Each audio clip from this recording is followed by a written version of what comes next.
안녕하세요, 공보미입니다. 코로나 팬데믹 상황에서도 우리 사회는 유지되고 있습니다. 사회를 연결하는 사람들이 있기 때문이죠. 그 중에서도 가장 중요한 사람들 중 하나가 택배 노동자들입니다. 하지만 택배 산업은 정말 힘든 직종 중 하나입니다. 택배 일을 해본 사람들은 하나같이 말을 하죠. 정말 힘들다. 한 산업에서 과로사가 연이어 나온다는 것은 그 산업의 구조에 문제가 있다는 것을 말해줍니다. 그래서 즉각적으로 나오는 얘기 중 하나가 택배비가 너무 싼 것 아니냐라는 얘기입니다. 몇 년 동안 2,500원에 멈춰있는 택배비가 과연 정상이냐라는 것이죠. 이런 여론은 꽤 설득력을 얻고 있는 것으로 보입니다. 1편에서 말씀드렸던 택배산업 사회적 논의기구에서도 택배비 현실화 문제가 논의됐습니다. 그런데 논의 과정에서 새로운 이슈가 불쑥 튀어올랐습니다. 바로 백마진이라는 이슈입니다. 백마진. 그러니까 뒤에 있는 이윤이라는 건데요. 이 문제를 정리하지 못하면 설령 택배비가 인상되어도 그 인상된 비용이 택배기사에게 제대로 전달되지 않을 수도 있습니다. 도대체 백마진이 무엇이고 이런 백마진이 나오는 구조는 어떻게 형성되었는지 지금부터 설명해 보겠습니다. 시작하기 전에 좋아요와 구독, 알림 설정 부탁드립니다. 그럼 시작하겠습니다. 아까도 말씀드렸던 사회적 합의기구에서 합의문이 나오자마자 택배비 인상 불가피, 택배비 오를 수밖에 없는 이유, 이런 제목의 기사들이 경제지와 보수 언론들을 중심으로 쏟아졌습니다. 경제지들은 일단 택배비 현실화에 초점을 맞추고 있습니다. 그러니까 이번 합의를 통해서 택배 산업에 비용이 많이 필요할 거다. 원래 없던 분류인력을 투입해야 하고 다른 비용들도 들어갈 테니까 결국에는 택배비가 오르게 될 것이다 라는 내용이죠. 그리고 사회적 분위기도 택배비 인상에 대해 호의적이다, 이런 내용의 보도가 이어지고 있습니다. 그러면 우리는 그냥 택배 노동자들을 위해서 택배비 인상을 감당하겠다 이러면 되는 걸까요? 그건 아닙니다. 택배비 인상 여부를 따져보기 전에 먼저 살펴봐야 될 내용이 있습니다. 바로 택배 비용의 거래 구조입니다. 여러분은 택배비를 얼마나 내시나요? 아니, 얼마라고 알고 계신가요? 보통 온라인 쇼핑몰에서 지불되는 배송비는 2,500원이죠. 그런데 온라인 쇼핑 업체와 택배사가 계약하는 평균 단가는 훨씬 낮습니다. 평균 1,730원이라고 합니다. 그러니까 소비자들은 배송비로 2,500원을 내는데 택배 계약 과정에서 평균 770원이 택배사로 가지 않는다는 말이죠. 이걸 백마진이라고 합니다. 이 통계는 2017년 국토교통부가 국무회의에 제출한 택배 서비스 발전 방안에 나와 있는 자료입니다. 백마진은 택배사가 택배를 보내는 사람, 즉 유통업체와 계약하는 과정에서 발생합니다. 잠깐 택배의 흐름을 살펴볼까요? 양쪽 끝에 택배를 보내는 사람이 있고 택배를 받는 사람이 있습니다. 그리고 보내는 사람에게서 물건을 받아가거나 받는 사람에게 물건을 건네주는 사람이 있죠. 택배기사죠. 이 택배기사들은 보통 택배 대리점과 계약해서 일을 합니다. 택배 대리점은 택배 회사와 계약을 맺고 있습니다. 하나의 물건이 있으면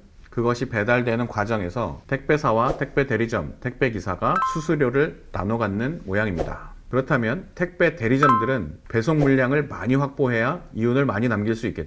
그래서 더 많은 물량을 확보하기 위해 온라인 쇼핑몰 같은 회사나 개인 사업자 등 화물의 주인, 즉 화주라고 하는데요, 화주들에게 다른 택배사보다 더 낮은 단가를 제한합니다. 그래서 2,500원이 2,000원이 되고 결국엔 평균 1,730원이라는 가격이 형성됩니다. 그러면 나머지 770원은 어디로 가는가? 유통업체나 온라인 쇼핑몰 업체, 즉 화주가 가져갑니다. 원래는 택배 과정에 투입되어야 할 배송비의 일부가 택배 과정으로 들어가지 못하고 있는 것이죠. 이런 경쟁은 꽤 오래됐습니다. 그리고 업계의 관행으로 자리를 잡았습니다. 그러다 보니까 업계의 최저선이 형성됐습니다. 1,700원 선이라고 합니다. 하지만 경쟁은 계속되고 있죠. 그러면 택배 과정에 들어가는 비용이 더 내려갈까요? 네, 더 내려갑니다. 대신 단가가 아니라 리베이트 형태로 제공됩니다. 민중의 소리 보도를 보겠습니다. A라는 업체가 CJ 대한통운 대리점과 최저 단가인 1,700원의 계약을 맺고 있다고 했을 때 경쟁사가 CJ 대한통운을 제치고 A 업체와 계약을 성사시키기 위해선 1,700원보다 낮은 단가를 제시해야 한다. 하지만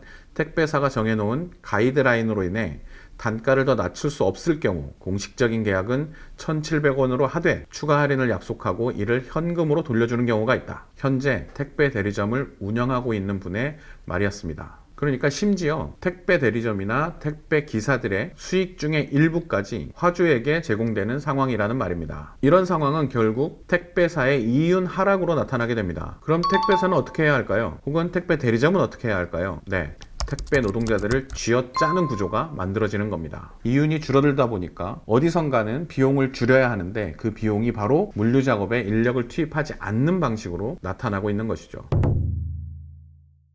이번 논의 과정에서 이 문제를 집중적으로 제기한 사람들이 소비자 단체들입니다. 택배비 인상 주장이 나오니까 우선 택배비의 구조부터 개선하고 나서 인상하든지 말든지 결정하자, 이런 주장이었죠. 백마진 관행이 남아있는 이상 인상된 택배비가 오롯이 택배 노동자들에게 돌아가지 않을 가능성이 있다는 거였습니다. 다시 민중의 소리 보도를 보겠습니다. 택배사와 택배 대리점, 택배 노조 모두 택배비가 너무 낮기 때문에 문제가 생긴다고 하지만 분배 구조를 그대로 두고 가격만 높이는 것은 해결책이 될 수 없다. 한 소비자 단체 대표의 말이었습니다. 소비자에게 배송비를 받는 건 상품을 파는 유통업체입니다. 이 사람들이 2,500원을 받고 2,500원을 전달하고 있지 않은데, 만약에 택배비가 3,000원으로 올랐을 때 혹은 3,500원으로 올랐을 때 인상된 500원 혹은 1,000원이 택배사로 가게 될까? 아닐 수도 있다는 것이죠. 리베이트 혹은 백마진이 더 올라갈 수도 있다. 이런 우려인 겁니다.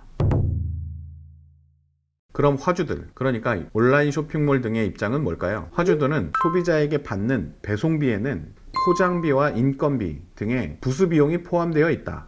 그렇기 때문에 이것까지 다 합쳐서 택배비로 봐야 한다라는 주장입니다. 민중의 소리 보도를 보겠습니다. 화주 입장에서는 택배사가 제시하는 적정 단가의 비용을 지불하는 건데 마치 이걸 화주가 착복하고 있는 것처럼 오해하고 있는 것이다. 하지만 우리가 알고 있는, 보통 사람들이 생각하는 택배비의 개념과는 좀 거리가 있죠. 이에 대해서 소비자 단체들은 포장비와 포장에 드는 인건비를 제조 원가에 포함해야 한다고 주장합니다. 포장비는 배송이 아니라 상품의 일부라는 것이죠. 한국소비자연맹 정지현 사무총장의 주장을 보겠습니다. 포장비나 인건비가 판매에 꼭 필요하다면 이건 소비자들에게 부과하는 배송비가 아닌 제조 원가에 포함해 상품의 가격을 인상하는 게 맞다. 이렇게 택배 회사, 유통업체, 소비자들의 생각은 다릅니다. 결국 지금껏 잘 알려지지 않았던, 택배 노동자들에게 전해지지 않았던 택배비의 일부, 백마진이 쟁점으로 떠오른 상태입니다. 어디까지를 배송비로 볼 것이냐가 쟁점인 것이죠. 유통업계의 주장처럼 소비자들에게 2,500원의 택배비를 받으면서 거기에 800원 수준의 포장비를 포함시켜도 되는 것이냐, 아니면 그 800원이 불합리한 백마진 혹은 리베이트로 볼 것이냐, 이런 주장이 맞서고 있는 상황인 겁니다. 관계 당국에서 이 문제, 택배 비용의 거래 구조를 개선하는 작업에 들어가기로 했습니다. 지난 1월에 발표됐던 합의문에는 국토부가 올해 1분기 내에 거래 구조 개선 연구 용역을 발주하고 온라인 쇼핑몰 등의 유통업체들은 이 연구 과정에 적극 동참하기로 했습니다. 그리고 올해 상반기 내에 사회적 합의를 통해서 상생 방안을 발표하기로 했습니다. 여러분들은 어떻게 생각하시나요? 택배비, 그 중에 800원 가까이를 온라인 쇼핑몰이 가져가고 있는 현실, 이 구조를 그대로 인정하고 택배비를 인상하면 되는 것일까요? 앞으로 사회적 논의가 필요한 굉장히 중요한 부분이라고 생각합니다.